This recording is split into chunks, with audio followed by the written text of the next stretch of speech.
You may be Captain America, but you're not Steve Rogers.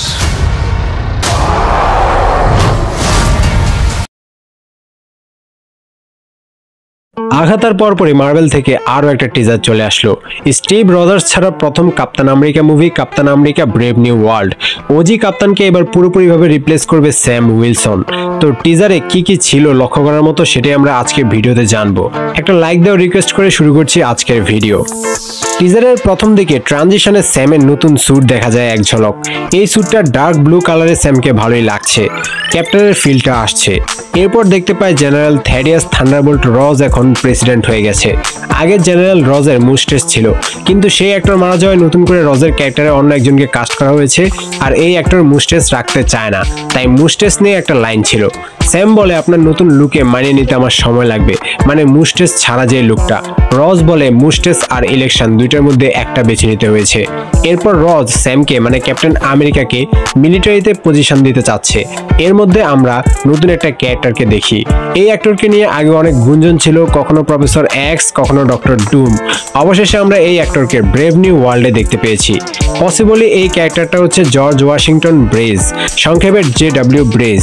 ব্রেজ former mercenary and high ranking SHIELD agent. SHIELD ছাড়াও six pack, weapon, prime, Janus এই গ্রুপগুলোর মেম্বারও ছিল। ব্রিজের associate মূলত cable, যাকে আমরা ডেডপুলের সাথে দেখেছি। ক্যাপ্টেনের সাথে ব্রিজের কোনো কমিক্স হিস্টোরি নেই, তো মুভিতে কীভাবে ক্যাপ্টেনের সাথে ব্রিজের একটা কানেকশন সেট আপ করে সেটা দেখতে ইন্টারেস্টিং হবে।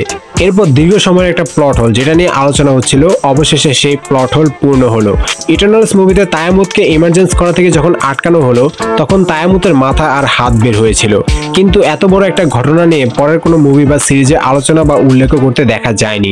অবশেষে ব্রেভ নিউ ওয়ার্ল্ডে তিয়ামুত আইল্যান্ড দেখানো হয়েছে। সবচেয়ে বড় কথা হলো তিয়ামুত আইল্যান্ডকে ঘিরে এই মুভির প্লট হবে। একটা থিওরি মতে সার্সি যখন তিয়ামুতকে ইমার্জেন্স থেকে আটকানোর চেষ্টা করে, তখন তিয়ামুত ক্রিস্টালাইজড হয়ে যায়। তো থিওরিটা হচ্ছে যে তিয়ামুতের বডিতে আর্থের one of the strongest metal adamantium তৈরি হবে। যেমন ভাবে ওয়াকান্ডা থেকে ভাইব্রেনিয়াম নেওয়ার জন্য পুরো ওয়ার্ল্ড ওত পেতেছিল, তেমনি তিয়ামুত আইল্যান্ড থেকে অ্যাডমেন্টিয়াম নেওয়ার জন্য একটা ওয়ার লেগে যাবে, যেটা হবে জাপানের সাথে। আমরা টিজারে জাপানের সাথে প্রেসিডেন্টকে একটা নেগোশিয়েট করার সিন দেখতে পেয়েছিলাম, এবং কিছু সিন জাপানেরও আছে। তো একটা সিনে একজনকে প্রেসিডেন্টের উপর হামলা করতে দেখা যায়। এই ক্যারেক্টারটাকে আমরা ফ্যালকন অ্যান্ড দ্য উইন্টার সোলজারও দেখেছিলাম। ইজায়া ব্রেডলি যে জানার মতো একজন সুপার সোলজার, তো সেই ক্যারেক্টারটাকেও ব্রেভ ওয়ার্ল্ডে দেখতে চলেছি। এরপর একটা সিনে স্যাম একটা ল্যাবের মতো জায়গায় যায়, যেখানে পরিবেশ দেখে আর সেটআপ দেখে মনে হচ্ছে রেড হাল্কের এক্সপেরিমেন্ট এখানেই করা হয়েছে।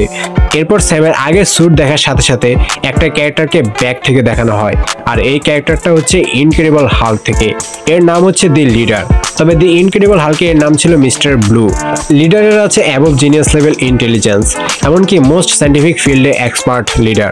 এরপর একটা শটে একজনের শেষকৃত্য হতে দেখি, মানে কেউ মারা গেছে। প্রথম দেখায় মনে হতে পারে এটা captain America, but it is not. এই জায়গাটা হলো জাপান, আর ক্যাপ্টেন মানে স্টিভ রজার্স জাপানে যাওয়ার কোনো মানে হয় না। স্যাম যেহেতু স্টিভের জায়গা নিয়েছে, তাই প্রতি ধাপে ধাপে স্যামকে স্টিভের সাথে কম্পেয়ার হতে হচ্ছে। He is Captain America but not Steve.